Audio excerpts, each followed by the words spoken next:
ضمیر کابلوک وایي ښایي د طالبانو سرپرست حکومت په رسمیت وپیژني. سلام ستړي مه شئ، وخت مو په خیر. په لوی افغانستان چینل کې د تا ښه راغلاست وایم. د نویو تازه خبرونو دپاره لوی افغانستان چینل سبسکرایب کړئ.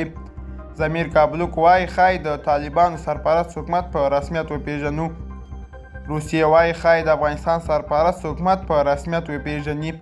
د افغانستان لپاره د روسیې ځانګړی استازی ضمیر کابلوک د ټاس خبري اژانس سره په تازه مرکه کې ویلي د دې ډېر احتمال شته چې روسیه د افغانستان نوی حکومت په رسمیت وپیژني. کابلوک زیاته کړې ده چې بهرنیو چارو وزارت له ولسمشر پوتین سره په دې اړه مشورې کړې دي او په خبره یې د رسمیت په مسله کې مسکوک واشنګټن لا تعقیب کړی دی.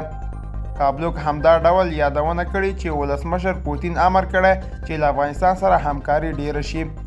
دوستانو دا زموږ د دې ساعت چمتو کلی خبر. تر بیا ښې چارې.